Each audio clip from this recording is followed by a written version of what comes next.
Pai do Senhor, pessoal, dando continuidade à nossa aula na matéria de homilética, já havíamos entrado aí na parte prática da homilética, né? E analisamos já estruturas de construção de sermão.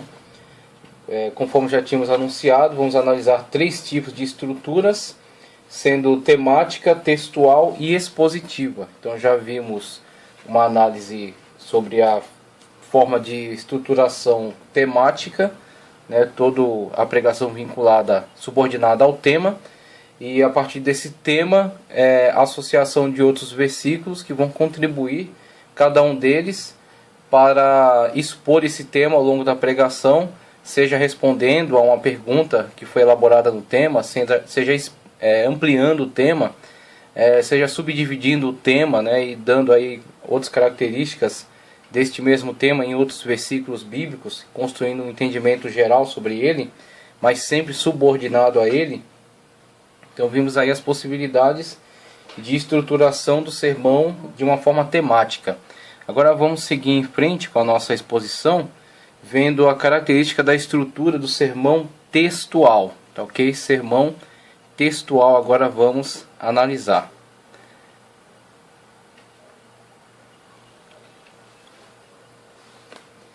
A mensagem pregada nos padrões do sermão textual é diferente daquela pregada na orientação do sermão temático.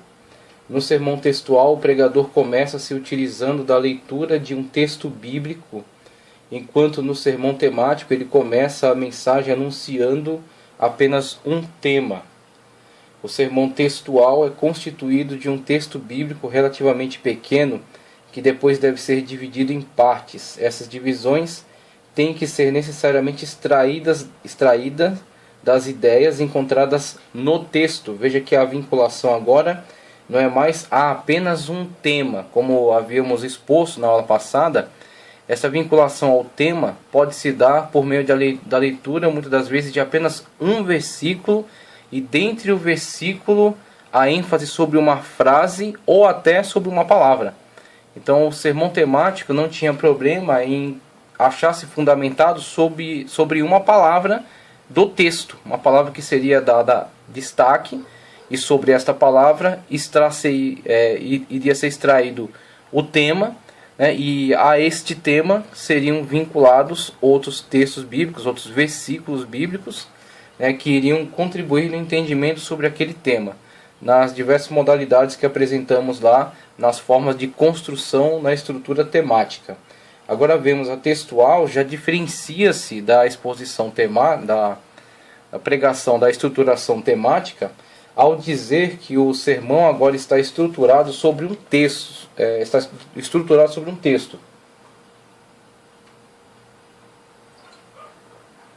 Mesmo que não seja um texto muito extenso, porque analisaremos a seguir a estruturação expositiva, que esta sim tratará de pregações que serão desenvolvidas sobre textos extensos, sobre partes extensas aí de textos bíblicos. Não é o caso do sermão textual. O sermão textual, diferentemente do temático, está fundamentado sobre um texto, mas não necessariamente um texto muito extenso, que depois deve ser dividido em partes. Essas divisões têm que ser necessariamente extraídas das ideias encontradas no texto. Elas servem como sugestão para o pregador buscar no corpo da Bíblia assuntos correlatos para desenvolvê-las. E aqui temos inclusive outras diferenciações agora entre o sermão textual e o expositivo. Então vemos que o textual vincula-se a um determinado texto bíblico, tá ok? Não muito extenso, mas ele serve, esse texto bíblico, ele vai ligar-se, vai estar atrelado a outros textos que estarão relacionados às suas subdivisões. Então, do sermão textual será extraído o tema. Este tema regerá a mensagem que irá discorrer ao longo desse texto. As partes do texto poderão ser subdivididas, e para cada subdivisão dessa parte do texto escolhido, poderá ser vinculado um outro texto bíblico que está relacionado a ele e que trará mais explicações, mais esclarecimento, que trará mais entendimento sobre aquele fragmento do texto escolhido como subdivisão. Então veremos de uma forma prática logo mais. Insistimos aqui em dizer que a grande característica do sermão textual reside no fato em que suas divisões principais são extraídas do texto, embora suas subdivisões possam vir de outras porções bíblicas. Um outro aspecto importante do sermão textual é que o seu tema tem que ser extraído também do texto. Para que um sermão seja verdadeiramente textual, dois fatores têm que ser observados logo no começo da sua elaboração. O primeiro é que as suas divisões principais têm que ser extraídas do conteúdo do próprio texto. Veja que como ele ressalta essa característica, né? Porque no sermão temático importava apenas o tema. Então extraía-se o tema, muitas das vezes até de uma palavra, a qual se daria destaque dentro do versículo, e a forma vinculante dessa palavra seria a outros temas que estão dentro, que seriam outros versículos que forneceriam um conteúdo que estivesse vinculado ao tema. Então aquele tema é o elemento vinculante dos demais, apenas o tema. Então o tema fincaria ali qual ia ser o trajeto a se percorrer, né? Então teria que traçar um caminho que passasse sempre por aquele tema, ok? E a partir daquele tema você poderia caminhar pela Bíblia em diversas citações, em diversos textos bíblicos, desde que vinculassem a sua mensagem, o seu sermão, apenas por estarem vinculados ao tema, que foi selecionado, o tema que foi escolhido. Aqui ele faz questão de deixar muito claro, muito ressaltado, que a importância na diferenciação entre sermão temático e textual é que o textual ele tira suas subdivisões do próprio texto, tá certo? Não é simplesmente um tema que vai vinculando outros textos bíblicos, mas é o texto e dentro dele as suas subdivisões. Então você tem que subdividir o próprio texto escolhido. Você escolhe um texto bíblico, você faz a leitura daquele texto, a partir daquela leitura você obtém o tema, tá certo? Então você vai conduzir a sua mensagem a partir daquele tema que foi extraído do próprio texto, e a própria base textual utilizada será subdividida. A partir dessa subdivisão, cada subdivisão dessa feita dentro do próprio texto poderá ser vinculada a uma outra citação bíblica, mas as subdivisões estão dentro do próprio texto. É isso que ele faz questão de enfatizar, porque se isso não ficar muito claro, se essa divisão dentro do próprio texto não ficar muito clara, você não estará desenvolvendo um sermão numa estrutura textual. Você poderá fazer uma mistura entre temático e textual. O textual estará vinculado, as suas subdivisões estão dentro do próprio texto escolhido, dentro do próprio texto que está sendo pregado, proclamado, tá ok? Então na continuação ele diz aqui: para que um sermão seja verdadeiramente textual, dois fatores têm que ser observados logo no começo da sua elaboração. O primeiro é que as suas divisões principais têm que ser extraídas do conteúdo do próprio texto, a fim de que o esboço principal seja constituído do material fornecido pelo texto. O segundo é que o seu tema tem que ser fornecido também pelo próprio texto. Então ele enfatiza essa questão da pessoa que está desenvolvendo um sermão textual, tem que caminhar dentro do texto. O tema está ali, as subdivisões estão ali, as associações serão feitas às divisões que foram feitas naquele texto. Se a pessoa dessas divisões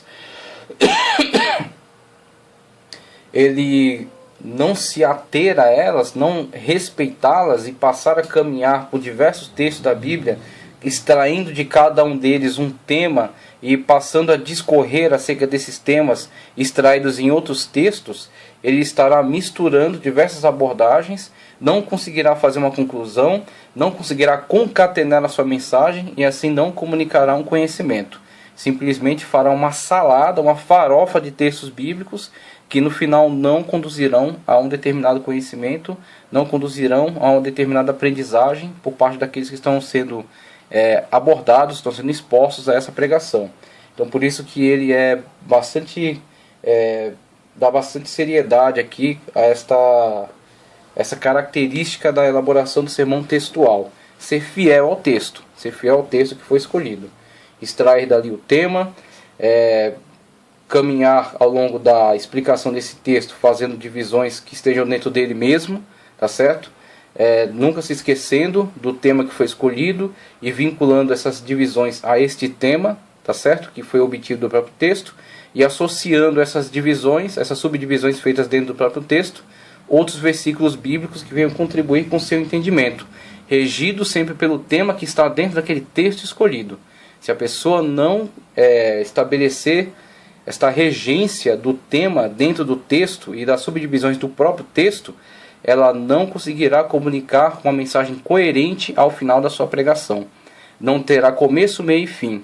Não terá um desenvolvimento coerente concadenado, tá certo? Não terá uma mensagem a ser proclamada com clareza ao final, porque uma vez que ele não se subordinar a isso, ele vai passear pela Bíblia de uma forma completamente desordenada, não vai conseguir associar de uma forma muito clara as citações que ele vai fazer ao longo da sua pregação.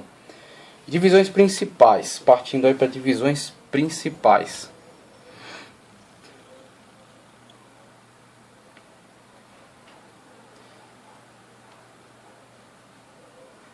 Conforme já falamos, as divisões principais desse sermão são extraídas do texto lido pelo pregador no início da mensagem.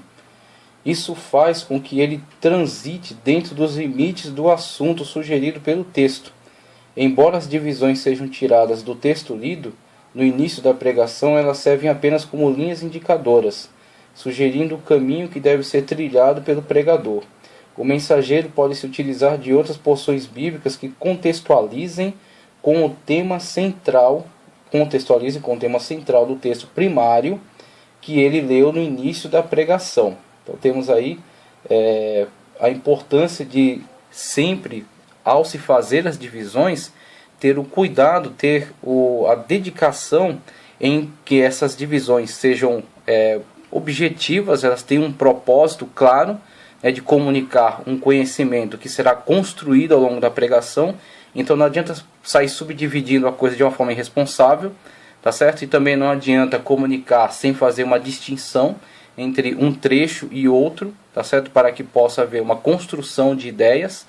Então ele fala, a subdivisão tem que ser feita subordinada ao texto, tem que ser encontrada dentro do texto, e essa subdivisão servirá para que a ideia seja construída de uma forma lógica. Para cada subdivisão dessa encontrada dentro do texto, poderá se associar um outro texto que não está ali. E é isso que é impressionante do sermão textual. Inclusive será a sua diferenciação em relação ao sermão expositivo. O sermão expositivo tratará de um texto extenso e se limitará ao próprio texto. O pregador terá a responsabilidade de tratar daquele texto, mesmo com a sua grande extensão, mas ele ficará subordinado a ele. Ele pregará dentro do texto, trazendo explicações que se encontrem dentro dele, fazendo uma exposição que possa tornar claro o entendimento sobre aquele próprio texto que foi escolhido e que está sendo exposto. Aqui nós temos a possibilidade de, a partir de um texto principal, um texto primordial, fazer associações. Essas associações serão feitas nas subdivisões. E cada subdivisão será construída de forma a que no final faça sentido, traga um conhecimento, traga um entendimento maior. Por isso que ele fala que da importância das subdivisões e de que elas sejam encontradas dentro do próprio texto, tá certo? E aí vamos falar um pouco mais sobre a função das subdivisões.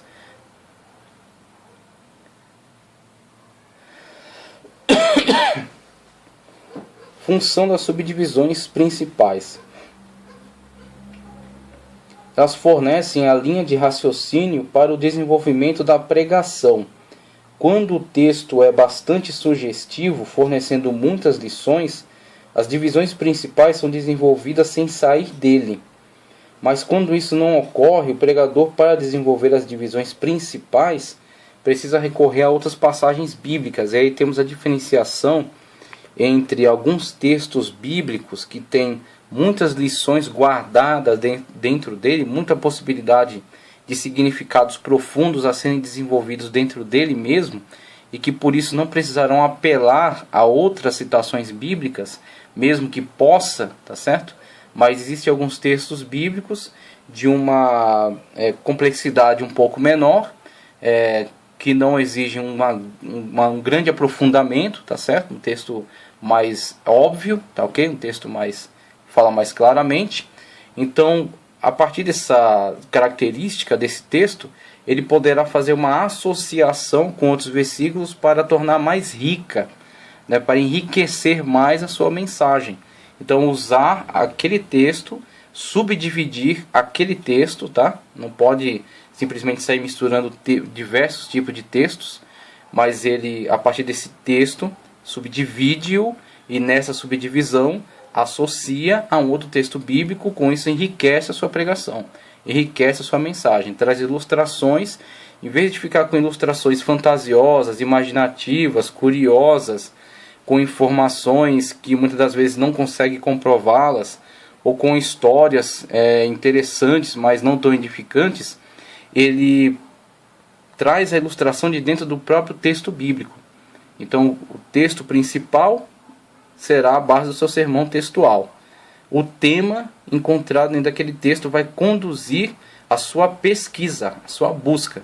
Então, para esclarecer, para enriquecer, para elucidar, para ilustrar melhor aquela subdivisão, ele associará ela a outros textos bíblicos que trarão maior ganho, trarão maior enriquecimento, tá certo? Que tornarão a sua mensagem mais clara e mais edificante para a igreja. Agora temos aí, como ele mesmo já disse, textos que muitas das vezes nem necessitam de muita associação com outros textos bíblicos, dada a sua profundidade, dada a sua riqueza de significado. Assim, será feita a leitura, será entendido o tema principal, tá certo? Que será desenvolvido ao longo da pregação, será feita a subdivisão, e sobre essa subdivisão será então pregada a mensagem, proclamada a mensagem, transmitida a mensagem aí por meio dessa forma de sermão, será transmitida para que a igreja possa absorver este significado, possa absorver este referencial que está sendo entregue aí pelo proclamador, né, pelo pregador, ao longo do seu sermão textual, tá certo? O seu sermão podendo ser associado com outros textos ou não necessariamente associado, mas sempre exposto de uma forma muito clara para que a igreja possa absorver todo o seu significado. Então cabe aí ao pregador analisar a necessidade ou não de fazer associações com outros versículos bíblicos.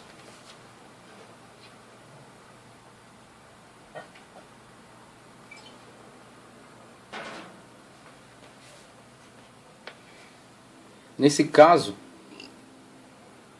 o texto não pode ser extenso, a fim de que o sermão textual não se transforme em sermão expositivo. E temos aí também o cuidado em entender qual é a linha de raciocínio que foi adotada, entender qual é a forma de sermão que está sendo adotada, né, que está sendo construído, para que ele possa se ater a esta forma e assim conseguir utilizá-la da forma mais eficaz possível, né, possa ter êxito na proclamação da mensagem, que o povo possa entender aquilo que está sendo pregado e voltar para casa com um ganho, voltar para casa com uma mensagem que seja de fato edificante e que possa transformar a vida das pessoas para melhor, para que elas possam servir a Deus de uma melhor forma e viver de uma melhor maneira, tá ok?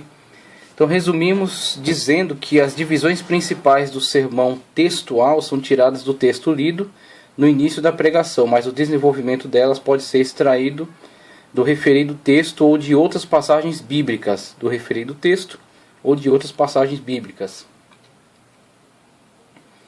As subdivisões e sua função. As subdivisões são o desenvolvimento da pregação. Assim como as divisões principais são derivadas do texto, as subdivisões são extraídas das divisões principais. A pregação é orientada pelo assunto contido nelas, que pode ser longo ou curto. Então temos aí subdivisões e a sua função, falando acerca da necessidade de trazer subdivisões ao texto que está sendo pregado, para que cada explicação dada possa ser de melhor forma exposta. Então quando você subdivide e você vai construindo parcialmente aquela explicação, você consegue se ater melhor ao que você está explicando. Então você tem que traçar um plano, é como um mapa, né? Você tem que traçar a rota. Só que para você sair do ponto A e chegar até o ponto B, você terá um trajeto. E ao longo desse trajeto você terá diferentes situações a serem vencidas, né? Então, por exemplo, o texto escolhido, o tema ao qual você quer esclarecer, né? Você está se utilizando daquele texto para isso, você extraiu o tema dali, tá certo? Daquele texto, você entendeu qual é a principal mensagem a se comunicar. Então você quer comunicar essa mensagem aproveitando-se então daquela base textual. Então, para que essa mensagem possa ser plenamente explicada, necessário ser feitas as subdivisões. Com as subdivisões haverá uma explicação que será construída ao longo de etapas. Então você vai primeiro fazer uma introdução, trazer as pessoas para dentro do tema. As pessoas estão pensando em 1000 coisas, como já foi falado em aulas passadas. Então de antemão o público não está atento ao que você vai dizer, porque o público sequer sabe o que você vai falar, a mensagem que você vai entregar. Então você tem a apresentação feita de uma forma correta, né, de forma respeitosa. Você começa a ganhar a atenção das pessoas, familiarizar as pessoas com você, caso você não seja daquele público, né, você seja novo ali. Caso você já seja, parte-se então para a próxima etapa de uma vez. Então você começa a trazer as pessoas para dentro do seu texto, né, para dentro da sua mensagem, da sua pregação. A introdução então serve para, a partir de uma exposição geral, as pessoas possam saber do que você está falando. Então você colocar as pessoas dentro do assunto e despertar nelas curiosidade. Então a partir da introdução você já vai dentro dela construir uma deixa para o desenvolvimento. Então a introdução, apresentação do tema, provocação, vamos dizer assim, provocar o povo a se interessar no tema que você está, na pregação que você está construindo, né, no tema que você está desenvolvendo, e a partir dessa deixa construída na introdução, o desenvolvimento. Então o desenvolvimento vai abordar o texto nas suas subdivisões, e cada subdivisão vai explicar um aspecto do tema. Então quando você desenvolver essas subdivisões, ao final delas você terá um esclarecimento pleno sobre o tema, e ao final você poderá então fazer o apelo, né? Você poderá então concluir a mensagem com o conhecimento a ser transmitido, sintetizado, né? Sintetizar aquele conhecimento na conclusão, e se assim for dada a oportunidade, se couber a você que está pregando, fazer então o apelo para que as pessoas se decidam ante aquela mensagem proclamada, né? Então, as subdivisões de sua função, a necessidade de subdividir o texto para melhor esclarecimento de cada ponto, para que assim possa ser compreendida a mensagem. E tema ou título. No sermão textual, o tema é sugerido pelo conteúdo do texto. Não adianta você ler um texto somente para dar alguma desculpa de que você está proclamando alguma coisa que seja bíblica. Você lê o texto e citar um tema que não está relacionado.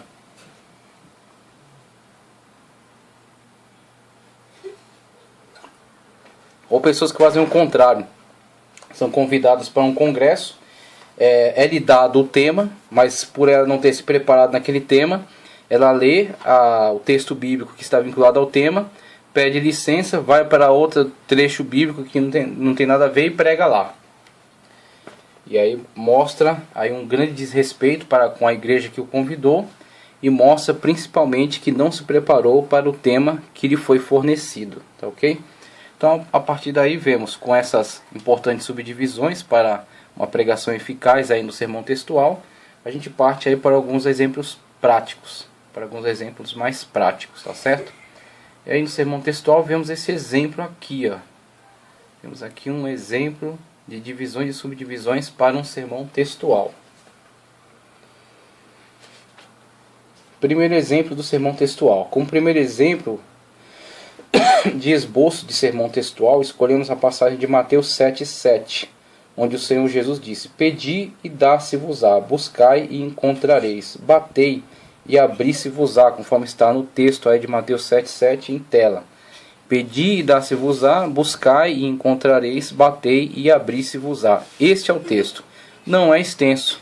nós vamos ver num sermão expositivo aí, texto bíblico, com leitura de 10 versículos, 15 versículos, leitura de um capítulo inteiro da Bíblia, para que se façam subdivisões dentro dele, e a exposição, a explicação detalhada, né, a análise exegética, a aplicação hermenêutica desse texto, para que a igreja possa entender o que está sendo pregado ali, tá ok? Então tem aí uma grande habilidade do pregador e um grande conhecimento do texto e análise do texto para que possa construir uma mensagem dentro dele, para que a igreja possa compreender, né, qual é o ensinamento bíblico que está contido ali.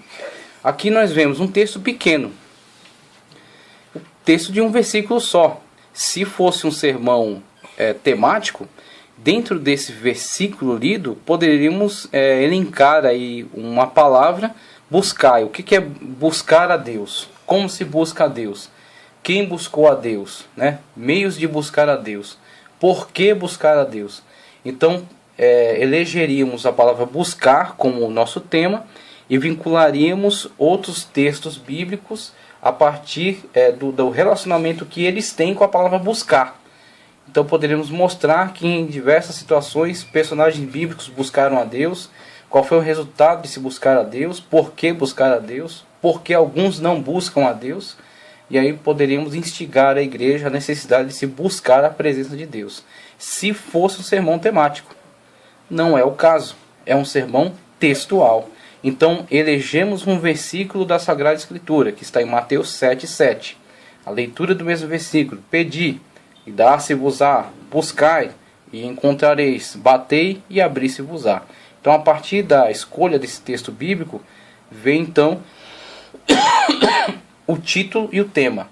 Título da mensagem para começar a despertar a curiosidade das pessoas em relação a ele, fazendo que as pessoas saiam dos diversos pensamentos, distrações, diversas coisas que possam estar pairando aí pela mente deles, e possa trazer a igreja para dentro do tema, para dentro da mensagem.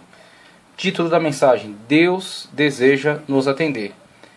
Título da mensagem: Deus deseja nos atender. E aí pode-se fazer uma pequena, uma introdução, uma pequena exposição introdutória para falar acerca desta verdade. Deus deseja nos atender. Quantas vezes precisamos que alguns nos atendam e eles não atendem? Quantas vezes nós precisamos atender a algumas pessoas? E aí você começa a discorrer um pouco, trazendo as pessoas para dentro daquilo que será desenvolvido. O tema que vai orientar toda a sua pesquisa e vai orientar a sua mensagem, subdividindo-a para melhor entendimento. A oração persistente.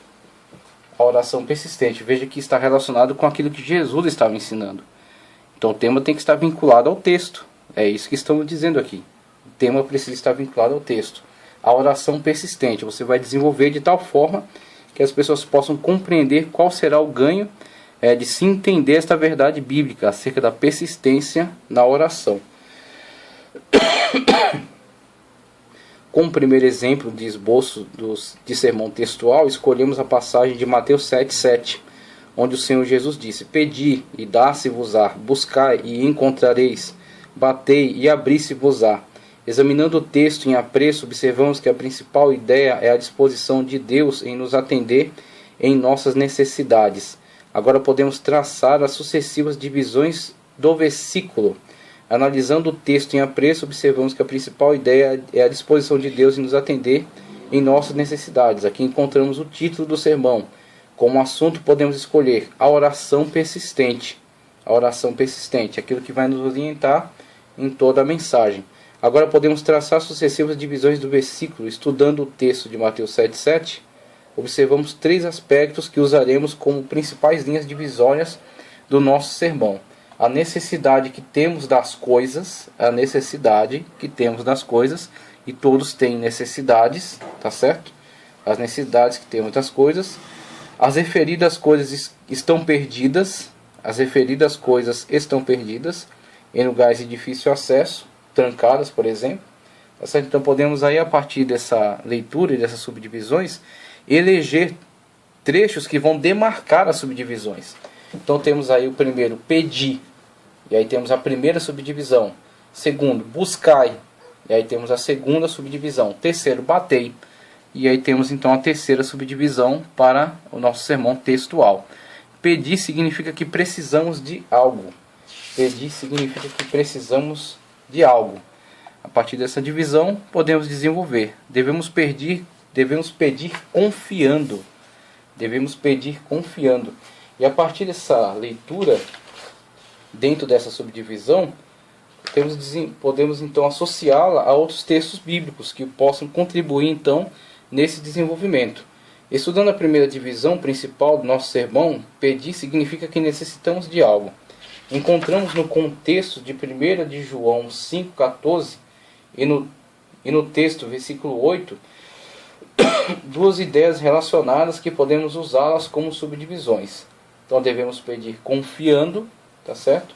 E a outra subdivisão que também encontramos é pois aquele que pede, recebe. Pois aquele que pede, recebe. A segunda divisão principal, buscar, significa que o que precisamos está perdido. Nos sugere 3 subdivisões para essa segunda divisão que fizemos ali. A primeira é pedir, a segunda é buscar. Para essa, a qual vamos discorrer, podemos discorrer essa divisão subdividindo-a em outras para que possamos então chegar ao entendimento sobre ela. Então buscar significa que o que precisamos está perdido. E já podemos inclusive fazer menção aí a primeiro livro de Samuel, capítulo 9, versículo 3.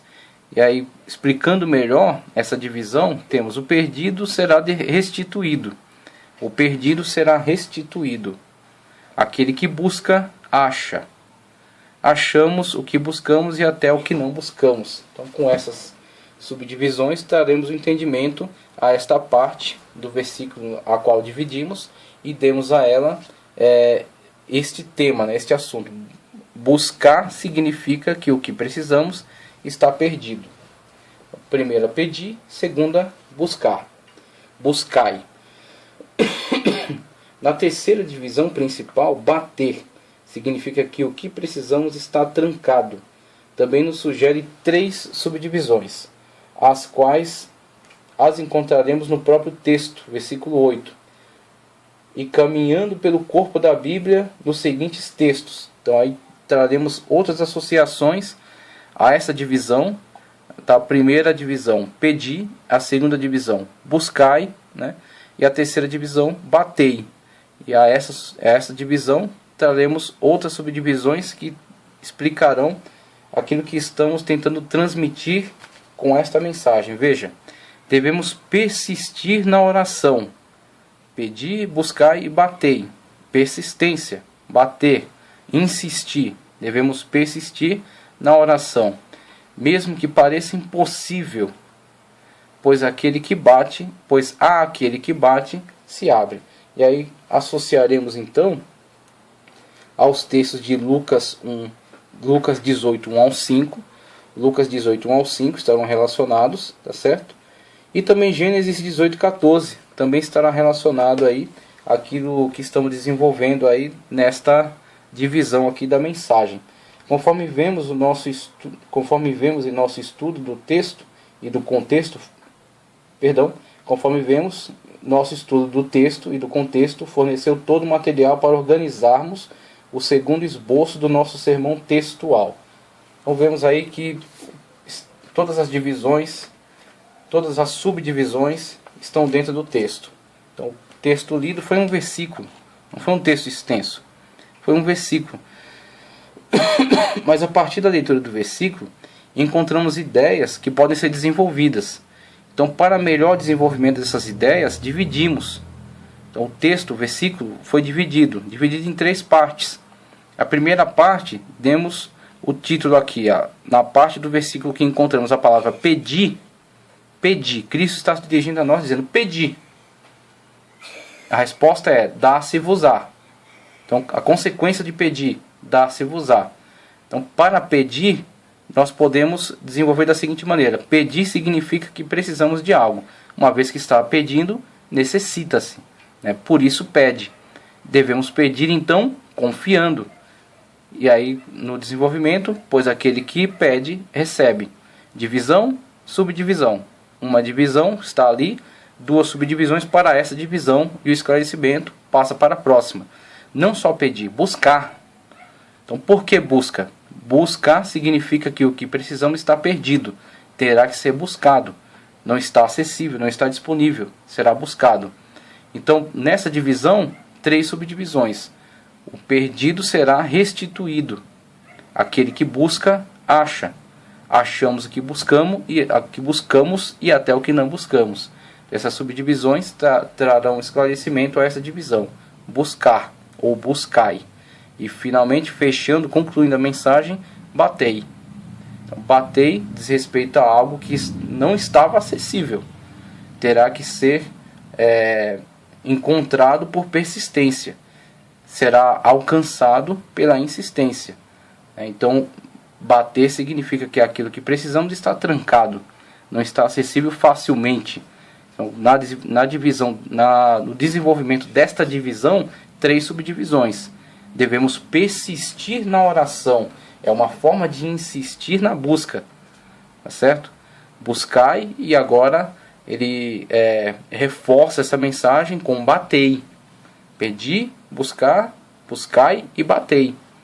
Então, quem está batendo agora está persistindo, está indo avante, está indo adiante, está tendo um esforço maior. E aí onde ele vai aproveitar esta ideia nas subdivisões. Devemos persistir na oração. Você terá diversos exemplos de pessoas que persistiram na oração. Veja que, por exemplo, Ana, quanto ela persistiu até que foi lhe dado o filho. Quanto Raquel também se afligiu e também buscou até que viesse sua bênção, o seu filho amado. Então vemos diversos personagens, como José, por exemplo, persistiu em sua fidelidade a Deus, mesmo diante das situações adversas. E aí você vai associando situações explicativas, situações elucidativas, que vão contribuir com o desenvolvimento desta ideia. Devemos persistir na oração, mesmo que pareça impossível, pois aquele que bate se abre. E aí, com esta construção, você conclui, tá certo? Comunicando então uma mensagem eficaz à igreja. A igreja voltará para casa com uma mensagem edificante e poderá até haver uma decisão diante aí de tal mensagem, né? Atendendo às necessidades, trazendo despertamento, trazendo então uma conscientização acerca da importância, dessa mensagem bíblica. Poderá haver transformações, mudança de atitude a partir da pregação de uma forma eficaz e responsável. Então, na sequência, analisamos outro texto bíblico aí. O texto agora é de Mateus 5,13.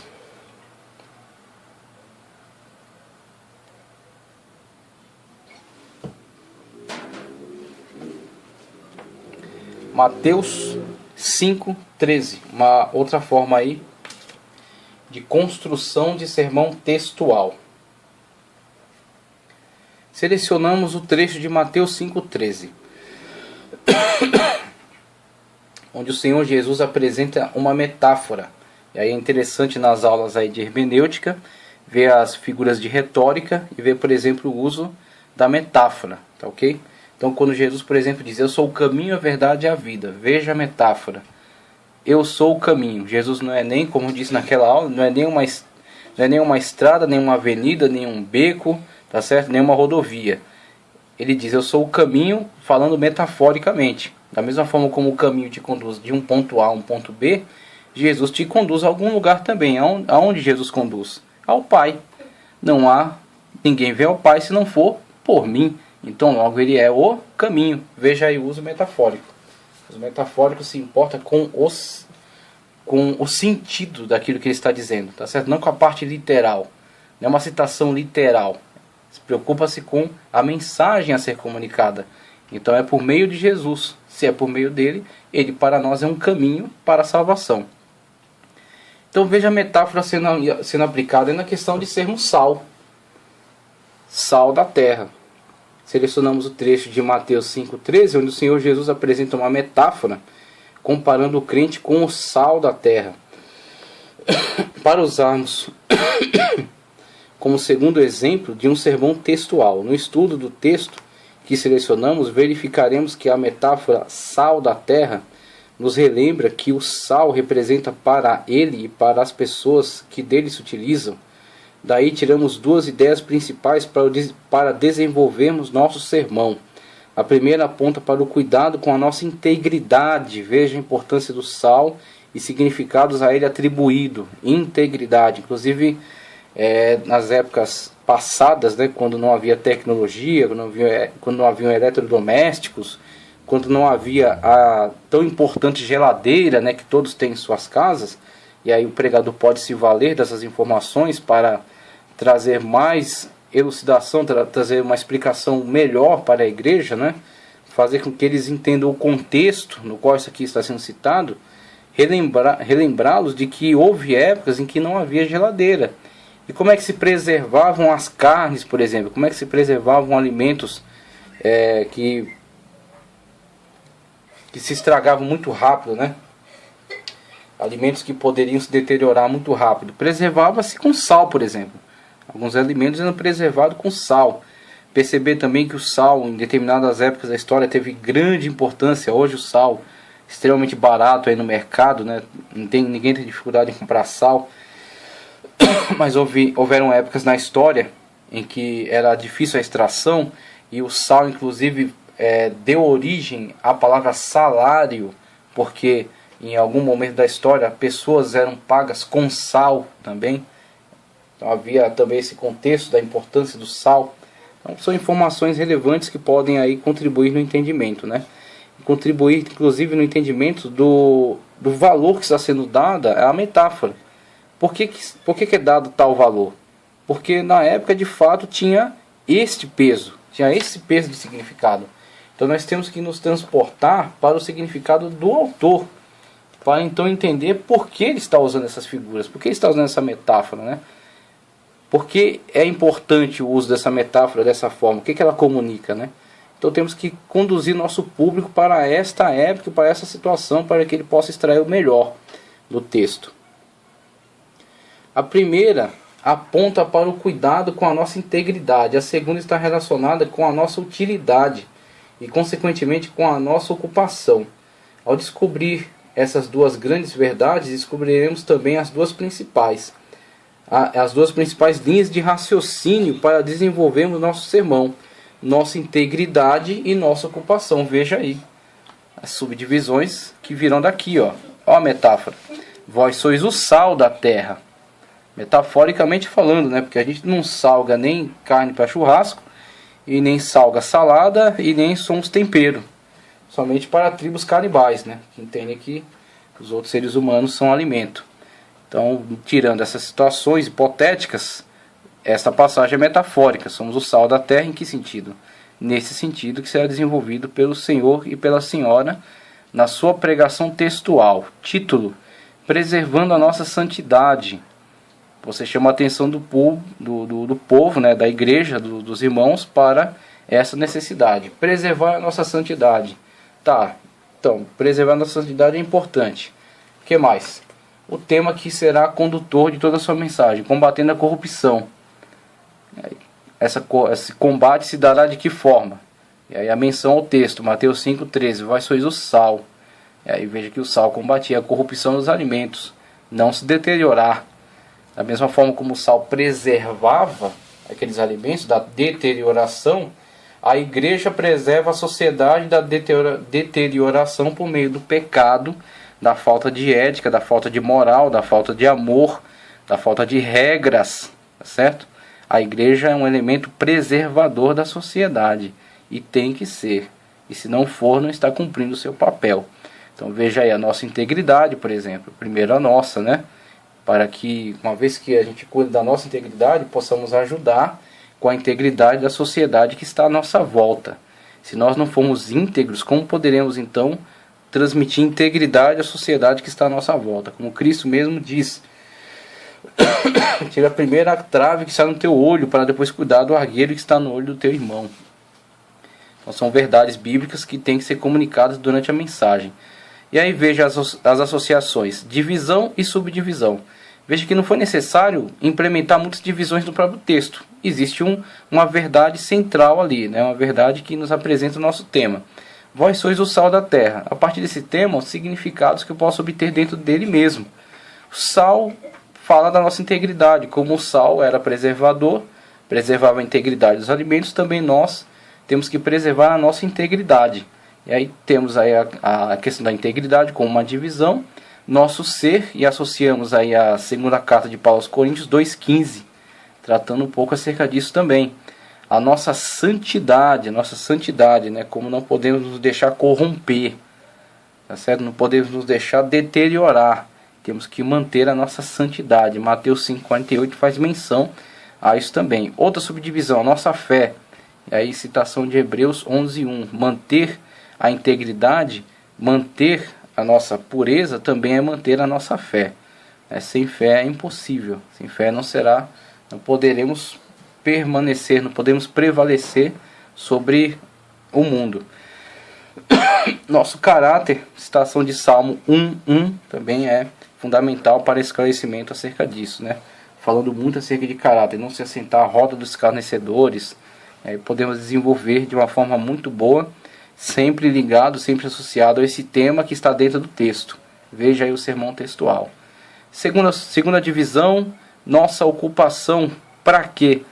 Veja a continuidade do texto. Se o sal for insípido, se o sal não salgar, se o sal for inútil, com que se há de salgar? Para nada mais presta, senão para se lançar fora e ser pisado.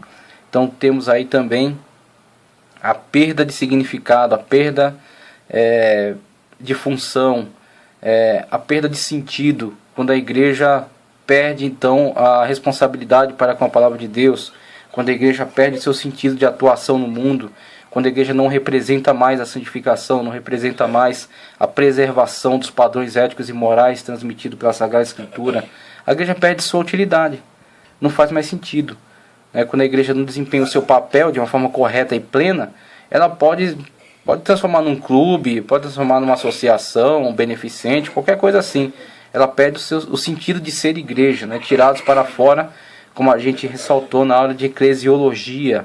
Então, se a igreja perdeu o foco da sua missão, perde também o seu sentido, a sua importância. A igreja tem um papel a desempenhar, e esse papel tem que ser desempenhado na sua integridade. E aí temos a nossa ocupação, é a divisão. Subdivisão, combater a corrupção, Mateus 5,16. E dentro do mesmo texto a gente pode também falar acerca de glorificar a Deus.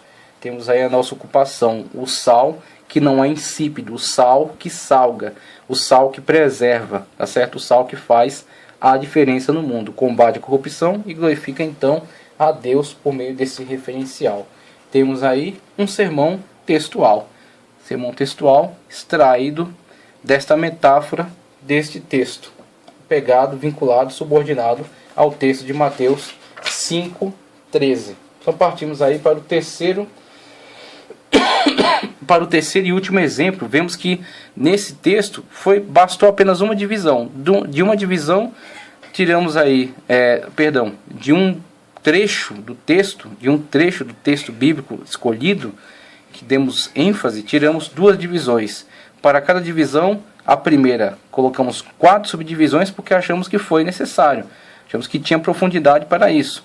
Na outra divisão, apenas 2 bastavam. Então partimos para a conclusão e encerramos então a mensagem com o entendimento acerca do papel fundamental da igreja na terra. Vós sois o sal da terra. Agora nesse último exemplo, utilizamos o texto então de Jonas 1:8.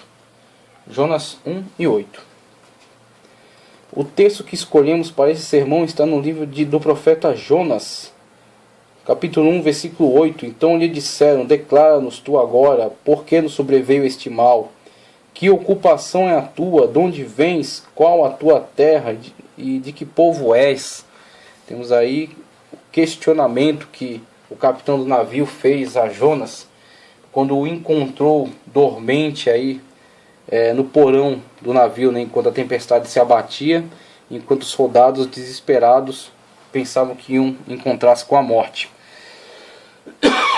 Grifamos aqui 4 perguntas feitas a Jonas. Olha de onde vai sair as divisões para o sermão. Da pergunta. Então lhe disseram: declara-nos tu agora, por causa de quem nos sobreveio este mal. Aí vamos para as divisões. Veja, aqui a construção do sermão e aqui as subdivisões. Primeira, que ocupação? Primeira é ocupação. Então temos aí a palavra ocupação fornecendo para a nossa primeira divisão. Tá certo? A palavra ocupação já fornece para nós a primeira divisão. Grifamos aqui 4 perguntas feitas a Jonas. Dessas 4 perguntas derivaram as principais linhas de raciocínio que iremos usar para desenvolver nosso sermão textual. Da pergunta que foi feita, 4 divisões, né? 4 perguntas dentro de uma, na verdade, né? Então, no diálogo foram feitas essas perguntas acerca da ocupação, de onde vens, a terra, né, a que pertence, e de que povo. A partir dessas perguntas que foram feitas, a construção do nosso sermão com as divisões e subdivisões. De que nos ocupamos, a partir da pergunta feita a Jonas da ocupação dele, voltamos-nos para a igreja então para perguntar qual é a ocupação dela. Veja como isso pode ser transformado de uma forma que venha fazer sentido para a igreja. Que, aliás, é uma das grandes preocupações do pregador, que a sua mensagem faça sentido. Se a sua mensagem não fizer sentido para a igreja que está ouvindo, não há por que ouvir a mensagem. Então tudo bem, foi perguntado a Jonas qual a ocupação de Jonas, mas aquela pergunta feita a Jonas é a deixa para perguntar-se à igreja qual a ocupação dela. E aí temos, se há na igreja pessoas na situação de Jonas, que estão fugindo da vontade perfeita e soberana de Deus, será perguntado a elas qual é a sua ocupação. Se há pessoas que não estão fazendo como Jonas, será então uma mensagem referencial para que em algum momento não venham se encontrar nesse estado. Então lhe será relembrado qual a importância da sua ocupação. De que nos ocupamos? Aí temos aí aquilo que extraímos do texto e estamos agora parafraseando para a igreja. De que nos ocupamos? De fazer a vontade de Deus, por exemplo. Divisão, subdivisão. Subdivisão, de fazer a vontade de Deus. Subdivisão 2, de ouvir a palavra de Deus. Subdivisão 3, de meditar na palavra de Deus. Subdivisão 4, em buscar a Deus. E aí temos para cada subdivisão feita, e essa subdivisão explica a divisão que fizemos, dentre as 4, esta que estamos explicando agora, acerca da ocupação. Então, podemos trazer essa subdivisão, uma explicação, dentro dessa explicação, um contrário a ela também. Será que estamos fazendo a vontade de Deus? Será que estamos ouvindo a palavra de Deus? Será que estamos meditando na palavra de Deus? Será que estamos buscando a Deus? Estamos buscando a Deus ou não? Estamos meditando na palavra de Deus ou não? Estamos ouvindo a palavra de Deus? Então podemos aí desenvolver uma mensagem que venha trazer uma exortação para a igreja a este comportamento necessário. Esse comportamento necessário extraído da pergunta que foi feita a Jonas, na ocasião em que ele estava fugindo da presença de Deus, fugindo da obrigação em cumprir a ordem, o mandado de Deus. Segunda, de onde vens? De onde viemos? Segunda divisão, para essa divisão de onde viemos, 2 subdivisões. De uma transformação divina, por exemplo. Daí de onde viemos. O que éramos? Onde andávamos? Qual era a nossa situação? Qual é a nossa situação atual? E diante dessa situação atual, o que estamos fazendo para Deus? De uma transformação divina, subdivisão 1, de um mandado, subdivisão 2. Outra divisão, a tua terra. Qual era a terra de Jonas? É o que aquele capitão do navio queria saber. Mas qual é a nossa terra? É aquilo que o pregador pergunta para a igreja. Aquilo que ele indaga à igreja. Qual a nossa terra? A Jerusalém celestial. Temos uma pátria celestial. Estamos comprometidos com ela. Somos representantes dela. Como Jonas era ali representante da nação eleita, nós somos representantes da pátria celestial. Estamos cumprindo a vontade de Deus ou somos um Jonas fugindo da soberania divina? Então temos aí o desenvolvimento possível da mensagem aí do pregador à igreja. Finalmente, 4ª divisão, acerca do povo. A qual povo pertencemos? O pregador então pergunta à igreja. Pertencemos à família de Deus. Primeira subdivisão, somos cidadãos do céu, segundo a subdivisão, e então temos aí o desenvolvimento da mensagem, a transmissão aí a transmissão de um importante conhecimento, uma exortação comunicada à igreja e uma cobrança de postura, por exemplo, uma cobrança de postura ante o cumprimento da vontade soberana de Deus. E aí podemos aí na conclusão fazer uma explanação rápida acerca da conclusão da história de Jonas. Então essa estrutura é para a pregação. Para a conclusão podemos dizer, ao final das contas, Jonas, mesmo contrariado, cumpriu a vontade de Deus.